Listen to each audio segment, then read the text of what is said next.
Si vous avez cherché une console ou un composant pour votre PC dernièrement, vous avez pu remarquer qu'il y avait un certain problème avec le réapprovisionnement de cartes graphiques et de consoles en tout genre. Et du coup, moi personnellement, je l'ai remarqué parce que je suis LDLC et Top Achat et un peu les sites comme ça sur Twitter. Et à chaque fois qu'il y a une carte graphique qui sort, c'est annoncé en grande pompe et elles sortent aussi vite qu'elles sont achetées en fait par les gens. Et du coup, j'étais un petit peu curieux de savoir qu'en était-il de ces pénuries et quand est-ce qu'elles s'arrêteraient.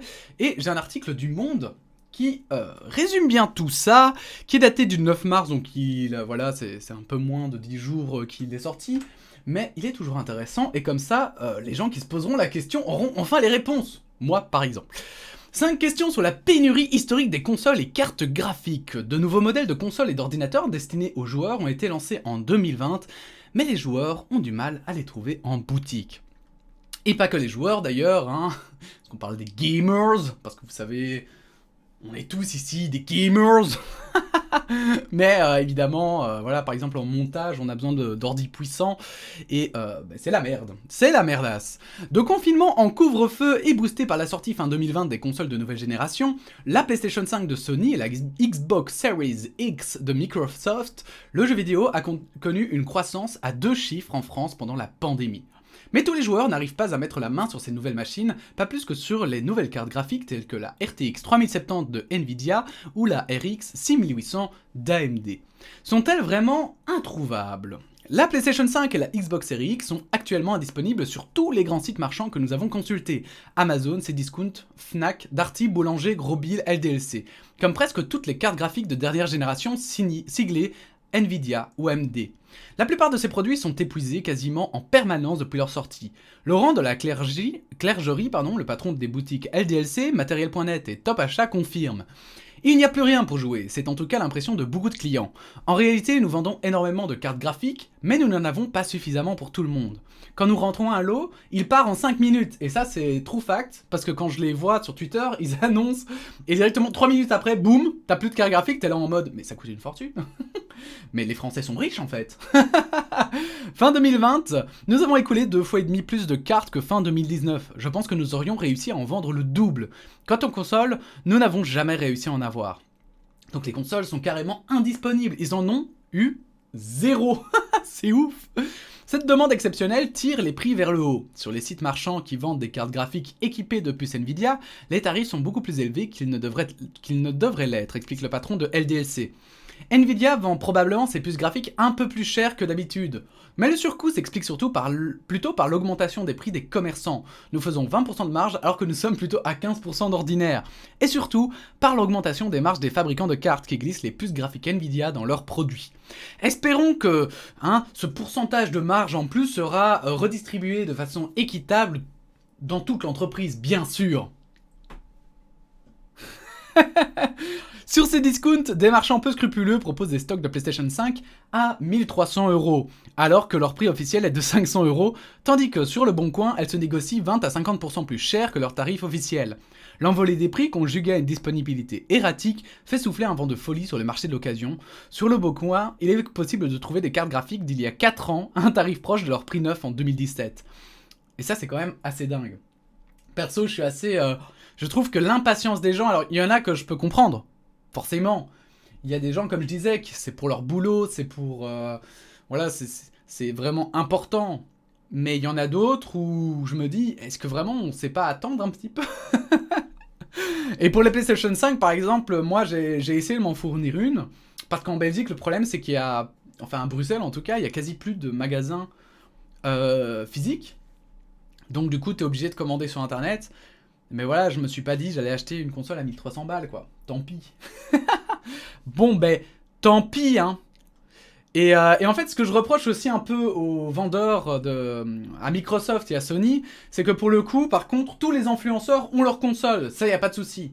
Donc, en plus d'avoir une offre qui est à la ramasse, ils te donnent vraiment envie d'acheter, quoi. Mais, en même temps, je crois que ça marche. Mais si les gens peuvent pas se fournir pendant trop longtemps, bah, à un moment donné, ils vont juste se lasser, ils vont s'emmerder en fait. Donc, faites un effort, merde. Comment expliquer cette pénurie? La nouvelle génération de consoles est sortie en même temps que celle des cartes graphiques sur 3 petits mois à la fin de 2020. En temps ordinaire, le marché aurait absorbé la demande, estime Alan Priestley, qui s'occupe notamment des études sur les semi-conducteurs dans le cabinet de conseil Gartner. Selon lui, c'est la pandémie de Covid-19 qui est responsable de la pénurie, la demande de consoles et d'ordinateurs destinés aux joueurs ayant augmenté sous l'effet des confinements. Or, les cartes graphiques et les consoles utilisent les puces électroniques gravées le plus finement, dont les circuits mesurent de 7 à 8 nanomètres, soit 7 à 8 milliardièmes de mètres. Les fabricants capables de les produire sont rares, ce sont le coréen Samsung et surtout le taïwanais TSMC. Il y avait beaucoup plus de fabricants capables de fabriquer les puces les plus fines il y a 10 ans, juge Alan Priestley. TSMC porte désormais l'essentiel du poids de la demande et peine à l'absorber. Or, il faut au moins 2 années pour construire une usine de semi-conducteurs.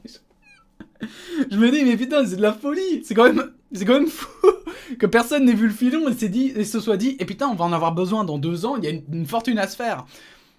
Mais bon. Je suppose que la pandémie a dû vraiment aggraver du coup de manière insane la main d'œuvre, je suppose, et les possibilités d'en produire énormément. En outre, le Covid-19 a désorganisé ses fournisseurs. Ils peinent à acheter suffisamment de galettes de silicium sur lesquelles sont gravées les puces, ainsi que certaines pièces électroniques telles les condensateurs. Mais c'est surtout le substrat ABF qui pose un gros problème à TSMC. Ce film isolant est employé à l'intérieur des puces haut de gamme. Plusieurs facteurs secondaires aggravent la pénurie, comme la croissance des ventes d'ordinateurs portables, puisque certains utilisent des puces gravées par TSMC à la finesse de 7 nanomètres, ou le recours aux cartes graphiques par les producteurs de la crypto-monnaie Ethereum. Fin janvier, Nvidia a par ailleurs entrepris de brider sa toute dernière carte graphique pour le minage de crypto-monnaies afin d'en détourner les adeptes. C'est tellement la méga sauce. Mais on devient tellement précis, on avance tellement, finalement on avance plus vite que ce qu'on est capable de faire, j'ai l'impression. Je trouve que c'est vraiment l'impression que ça donne. Et c'est à la fois très drôle, et en même temps, je trouve que ça pose une réflexion intéressante. Est-ce que vraiment on a besoin du coup de ces cartes-là? Est-ce que c'est intéressant d'exiger aux gens d'avoir ces cartes-là? Est-ce qu'il faudrait pas trouver du coup des... Parce que celui qui va trouver un système alternatif et plus efficace, mais il devient multimilliardaire en fait. Est-ce déjà arrivé? Glenn O'Donnell, directeur de la recherche du cabinet Forrester, ne se souvient pas de pareille crise. Nous avons déjà connu des pénuries, mais celle-ci est la plus profonde. Je n'ai jamais vu ça, confirme Laurent de la clergerie. Je n'ai jamais vu une demande aussi importante de produits gamers à laquelle je n'arrive pas à répondre pendant aussi longtemps. Le patron, qui pilote LDLC depuis 1996, signale également que d'autres produits informatiques connaissent eux aussi des ruptures d'approvisionnement, comme les webcams et les imprimantes. Dans un autre secteur, la disponibilité de certains modèles de voitures commence à souffrir de la pénurie mondiale de semi-conducteurs. Et ça, c'était aussi souligné d'ailleurs par les écologistes, c'est qu'en fait, l'écologie... Enfin voilà, pour le moment, vous savez, on produit moins, etc. Donc en soi, l'écologie va dans le bon sens. Mais les écologistes disaient, mais il faut pas enfin les scientifiques aussi, il faut pas non plus se créer un voile de fumée parce que tous ces gens qui n'ont pas de carte graphique aujourd'hui, ils vont les vouloir demain et du coup, ces usines vont tourner, au lieu à 100%, vont tourner à 200% dès qu'elles le pourront, quoi.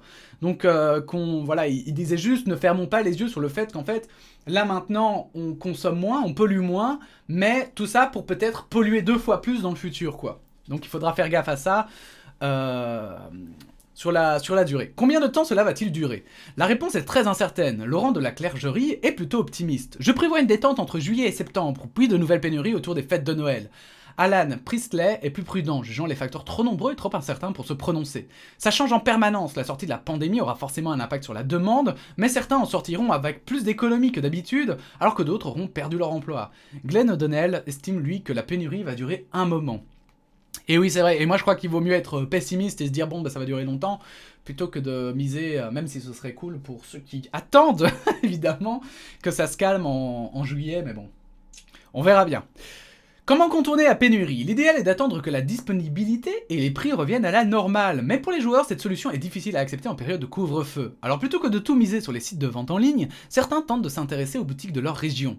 Les cartes restent disponibles nettement plus longtemps dans nos magasins physiques, révèle le fondateur de LDLC.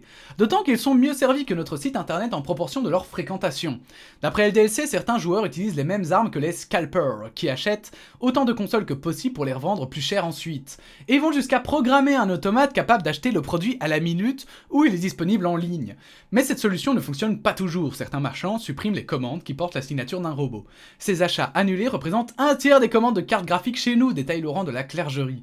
1/3! Ah ça, mais ça les gens... Ça les gens, vous savez déjà, on peut se poser la question si éthiquement les magasins... Bon, mais c'est de l'éthique, et en soi c'est de l'économie, c'est vraiment ça...